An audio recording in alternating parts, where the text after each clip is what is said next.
इस वीडियो में हम एलसीएम, एचसीएफ, लसा और मसा के बहुत ही इंपॉर्टेंट क्वेश्चन को सॉल्व करना सीखेंगे। ये क्वेश्चन सभी तरह के कॉम्पिटेटिव के एग्जाम में बार बार पूछे जाते हैं। ऐसे क्वेश्चन को बनाने का आज हम बहुत ही आसान तरीका सीखने वाले हैं, जिससे आप काफी कम समय में क्वेश्चन को सॉल्व कर पाएंगे। तो चलिए वीडियो को शुरू करते हैं। वीडियो को शुरू करने से पहले अगर आप हमारे चैनल पर नए हैं तो हमारे चैनल को सब्सक्राइब कर ले और बेल आइकन के ऑल पे क्लिक कर ले, ताकि आने वाले वीडियो का नोटिफिकेशन आपको मिलता रहे।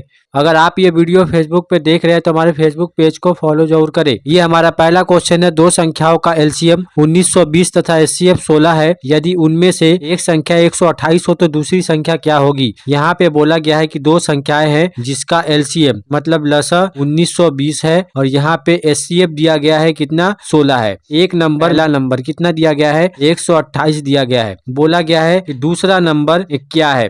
तो ऐसे क्वेश्चन को हम कैसे सॉल्व करेंगे। इसका एक फॉर्मूला होता है, एक ट्रिक होता है, एलसीएम इंटू एचसीएफ, दोनों का गुणनफल इक्वल टू जो बराबर होता है पहला नंबर गुना दूसरा नंबर के। तो यहाँ पे एलसीएम एचसीएफ दिया गया है, कितना दिया गया है 1920 गुना 16 इक्वल टू पहला नंबर कितना है 128, दूसरा नंबर हमें निकालना है। तो सेकंड नंबर अगर निकालेंगे तो क्या होगा, ये जो गुना है इसके नीचे 128 आ जाएगा, मतलब 1920 गुना 16 बटा में 128 हो जाएगा। 16 से ये 8 बार में कट जाएगा, 8 से कटाएंगे 1920 को तो ये 240 बार में कट जाएगा। 240 हो जाएगा हमारा फाइनल आंसर। सेकंड नंबर मतलब दूसरी संख्या कौन सी होगी 240। ऑप्शन बी में 240 दिया गया है, तो ऑप्शन बी जो है वो हमारा सही आंसर हो जाएगा। तो इस तरह के क्वेश्चन को आप इस मेथड से बहुत ही आसानी से सॉल्व कर सकते हैं। हम बनाते हैं एक अगला प्रश्न।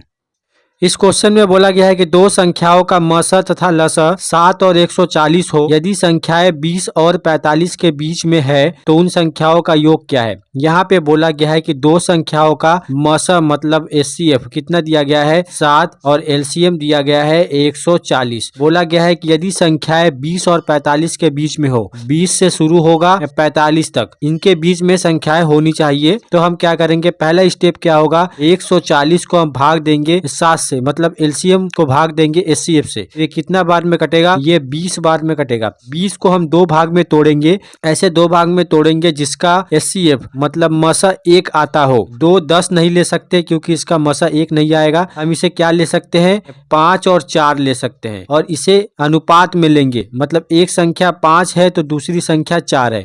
7 को मतलब मसा को इन दोनों में गुना कर देंगे तो हमें पहली संख्या और दूसरी संख्या मिल जाएगी। जैसे हमें पहला नंबर निकालना है तो हम क्या करेंगे 5 गुना 7 करेंगे तो हमें यहाँ पे 35 मिल जाएगा पहला नंबर। दूसरा नंबर अगर निकालना है तो हम क्या करेंगे 4 गुना 7 करेंगे, 4 गुना 7 करेंगे तो हम यहाँ पे 28 मिल जाएगा। ये संख्या 20 और 45 के बीच में है, ये 20 से ज्यादा है, ये 45 से कम है, मतलब 20-45 के बीच में है। तो बोला गया है उन संख्याओं का योग क्या है। ये दो संख्याएं हैं, इन दोनों का योग पूछा गया है। तो 8 5 13 का 3 हाथ में 1, 3 2 5 1 6 63 हो जाएगा हमारा फाइनल आंसर, जो कि ऑप्शन डी में दिया गया है। तो ऑप्शन डी जो है वो हमारा सही आंसर हो जाएगा। तो ऐसे क्वेश्चन को आप इस ट्रिक से बहुत ही आसानी से बना सकते हैं। हम बनाते हैं एक अगला प्रश्न।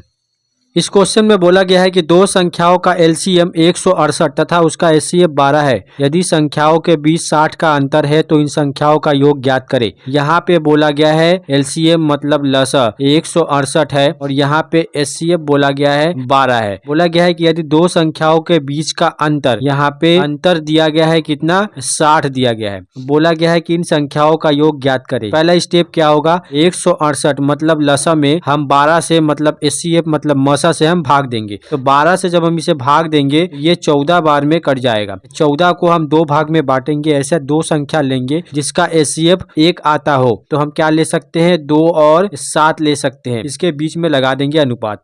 हमें निकालना है संख्या, इन संख्याओं का योग हमें बताना है। तो फर्स्ट नंबर क्या होगा हमारे पास 2 में गुना करेंगे 12 का, मतलब एचसीएफ में 2 का गुना करेंगे जैसे हम पहले वाले क्वेश्चन में कर रहे थे। 2 में गुना करेंगे 12 का तो हमें यहाँ पे मिल जाएगा 24। इस तरह 7 में गुना करेंगे 12 का, तो सेकंड नंबर हमें मिल जाएगा कितना 7 का गुना 12 में करेंगे तो हमें कितना मिल जाएगा 84 मिल जाएगा। बोला गया है कि इन दोनों का योग कितना है, इन दोनों का योग आप देख लीजिए 4 4 8 8 2 10, यहाँ पे 108 हो जाएगा हमारा फाइनल आंसर, जो कि ऑप्शन बी में दिया गया है। तो ऑप्शन बी जो है वो हमारा सही आंसर हो जाएगा। तो इस तरह के क्वेश्चन को आप बहुत ही आसानी से इस रेशियो मेथड से सॉल्व कर सकते हैं। अब हम बनाते हैं एक अगला प्रश्न।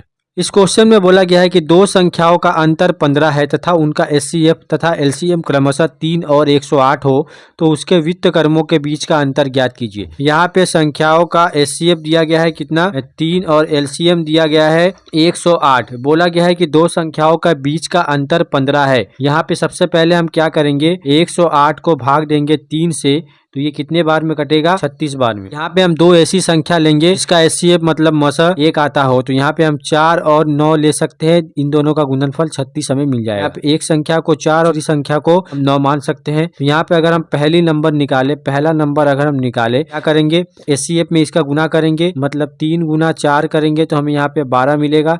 अगर दूसरी संख्या निकाले तो हम क्या करेंगे 3 गुना 9 करेंगे 3 गुना 9 तो हमें यहाँ पे मिल जाएगा 27। पहले लाइन में बोला गया है कि दो संख्याओं का अंतर 15 है मतलब इन दोनों का अंतर 15 होना चाहिए। 27 से हम 12 को माइनस करेंगे तो हमें 15 मिल जाएगा। बोला गया है कि इनके वित्त कर्मों के बीच का अंतर ज्ञात कीजिए। वित्त कर्म किसे कहते हैं जैसे एक संख्या ए है दूसरा बी है। अगर हम इसे वित्त कर्म लिखेंगे तो यहाँ पे 1/a 1/b होगा। अगर इन दोनों का अंतर हम निकालते हैं तो यहाँ पे क्या होगा b माइनस a होगा मतलब ऊपर में अंतर और नीचे में एलसीएम होगा ए बी होगा।